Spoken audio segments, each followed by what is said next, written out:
Okay, now let's look at the daily puzzle and see what we can do here. So we're going to look at this tournament style. We're not going to move our guys until we've gone through and figured out what is going to happen once we start our business. So we need to look at checks, we need to look at captures, we need to look at piece contacts, and we also need to look at board situation. So black to move. Well, white is threatening to checkmate us on g7. Actually either rook to g7 is checkmate. So simplifying matters right then and there. If we don't check this guy or remove one of those rooks, we're dead. So checks, we have what? Rook e6 check. We have knight to h5 check, and that is it. So, pretty basic, right? Rook to e6 check, king takes, free rook, is what my father would say, and the next move is we're going to get checkmated. So rook to e6 check fails. Okay, now technically we could stop it with rook to e7, but that's rook, rook takes free rook and then checkmate, summarily. So let's look at knight h5 check. Knight h5 check. Well, he's forced to capture it. Rook takes h5. It's his only move. So the rule is if he has only one legal move when you're going after his king, you're probably winning, or it's highly likely. So my rule says that. So let's go with knight h5 check. Rook takes knight. So rook takes knight. What else do we have? Well, again, he's threatening the new checkmate now. Rook to h8 is checkmate as well. He was threatening it before, but he was threatening two types of mates, rook g7 or rook h8. Both of those are mating. So again, we must check this guy. So what we have left is two checks. Rook to e6 check or rook takes knight check. Well, let's look at rook to e6 check again. King takes free rook is what my dad would say. And you can't argue with him. So I think it's a loser. So now let's go back and start from the beginning just to make sure, we are on the right mental frame. Knight h5 check. Rook takes knight, only move. So rook to e6 check fails. Now it's rook takes knight check, the only check we have left. I mean, this is just logic. Okay, this isn't really my chess brain. This is just pure logic.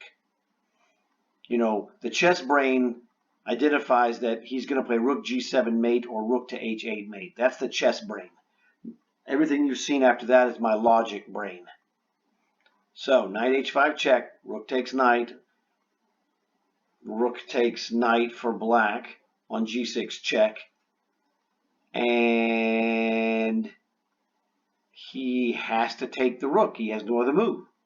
So king takes rook. Well, so now we've given up two pieces for a knight. Boy, that's not too great in general, but so if you look at it, what threats do we have? Well, I can see the threat already because my visualization is highly trained. For those of you who do not see this, I'm going to make the moves, even though this is against the general rule, because I want you to learn from this. This is not an exercise in me bragging on my chess skill. This is trying to help you guys figure out what to do. So we had to check him forced. That's what I logically had deduced. Again, we have only one move. Rook takes knight check.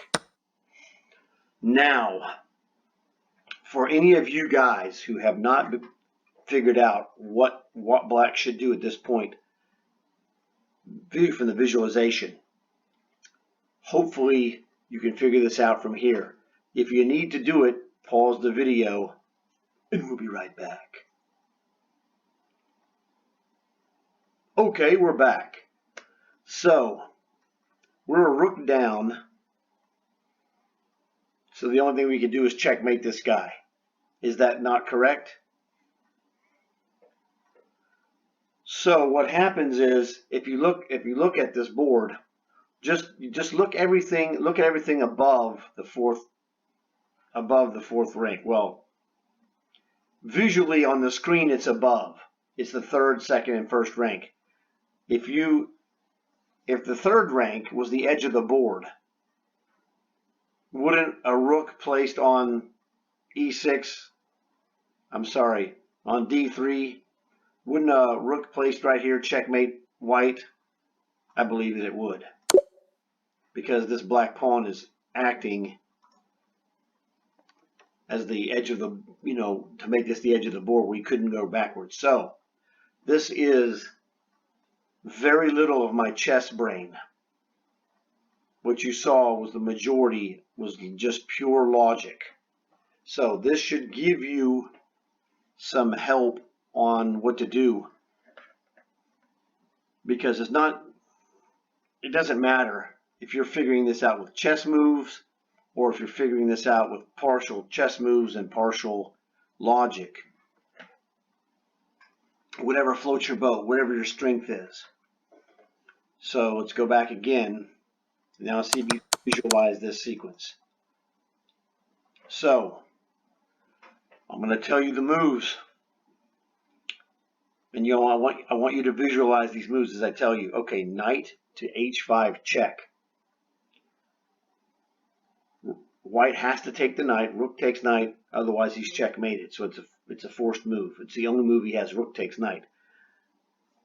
We had to play rook takes knight check because we were facing checkmate on h8 after he captured our knight. So he plays king takes rook. We hit him finally with rook to e6 check, because it's checkmating him like it was a back rank or edge of the board mate. So hopefully you saw that. How many moves is that? It's probably 5. 1, 2, 3, 4, 5 mover. Not bad.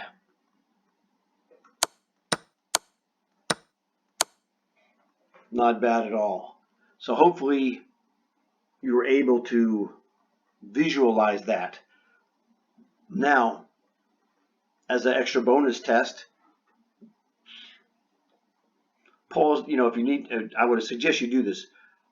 I want you to visualize the moves. I'm not going to say anything. Just look at this position and pause the video and figure out what you want to do as black.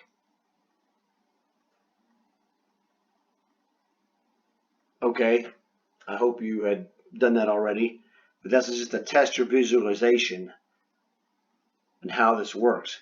Because you need to look at this a couple of times, 2, 3, 4 times, maybe 5, who knows. You need to look at this and run through the moves as many times as it takes for you to understand this. It doesn't matter if it takes you 30 times. If you understand it, you have gained powers. It's just that simple. How fast you gain the powers, hey, that changes from person to person. It could be 2 minutes in one day, and it could be an hour in another day. But the bottom line is you got to gain powers.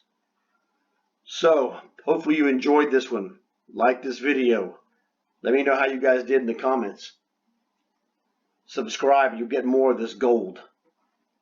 You guys know what to do. I will talk to you later.